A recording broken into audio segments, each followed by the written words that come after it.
আউযু বিল্লাহি মিনাশ শাইতানির রাজিম। বিসমিল্লাহির রহমানির রহিম।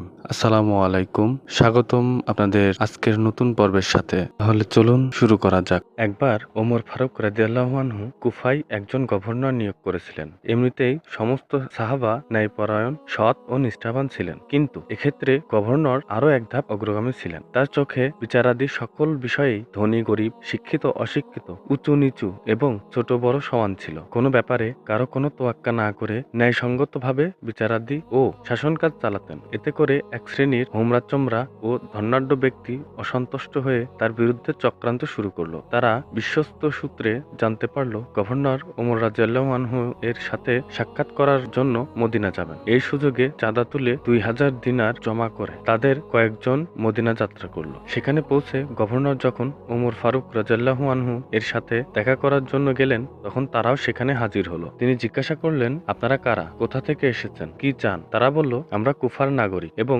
সেখান থেকেই এসেছি। তেমন কোনো কাজ নেই, বেড়াতে এসেছি এবং সামান্য একটি ব্যাপার নিয়ে আপনার সাথে দেখা করতে আসলাম। তিনি বললেন, কোন ব্যাপারে? তারা বলল, আপনার এই ওলি গভর্নর বাইতুল মালের সম্পদ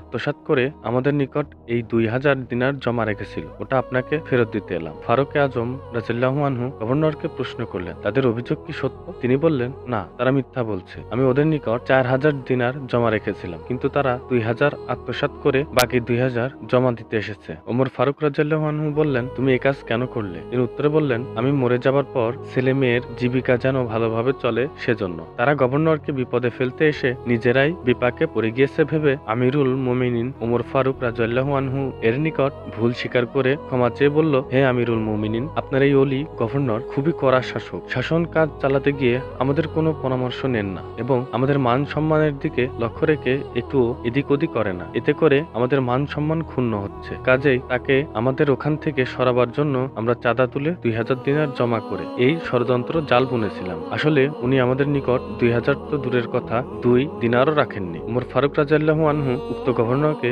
লক্ষ্য করে বললেন, কি ব্যাপার? তিনি উত্তরে বললেন, এখন ওরা ঠিক বলছে। ফারুক আজম তার গভর্নরের বুদ্ধিমত্তা দেখে আশ্চর্য হয়ে গেলেন। সে কিভাবে শত্রুর মুখ থেকে তার সততা ও ওদের চক্রান্তের কথা বের করে নিলেন। তিনি জিজ্ঞাসা করলেন, হে ওলি, তুমি কেন এ ধরনের কৌশল অবলম্বন করলে? তিনি উত্তরে বললেন, হে আমিরুল মুমিনিন, তারা তো কয়েকজন, একজন দাবি পেশ করেছে, তার সাথে কজন সাক্ষী আছে, কিন্তু আমার তো সাক্ষী নেই। কাজেই কৌশল অবলম্বন ছাড়া আর তো কোনো উপায় ছিল না। আমিরুল মুমিনিন তাকে ধন্যবাদ জানালেন। এখান থেকে আমাদের শিক্ষা গ্রহণ করা উচিত। ন্যায়পরায়ণ শাসকের কাছে ধনী গরিব সবাই সমান। তিনি সৎভাবে রাষ্ট্র চালালে আল্লাহ পাক তাকে যে কোনো বিপদে আপদে সাহায্য করবেন। গল্পটি যদি ভালো লাগে তাহলে অবশ্যই লাইক করবেন, কমেন্ট করবেন এবং এরকম আরো নতুন ভিডিও যেখানে থাকবে ইসলামিক গল্প এবং নবীদের জীবনী, আরো অনেক কিছু। তাহলে চ্যানেলটি অবশ্যই সাবস্ক্রাইব করে বেল আইকনটি ক্লিক করে রাখবেন। ইনশাআল্লাহ দেখা হবে আগামী পর্বে। সে পর্যন্ত সবাই ভালো থাকুন, সুস্থ থাকুন। আল্লাহ হাফেজ।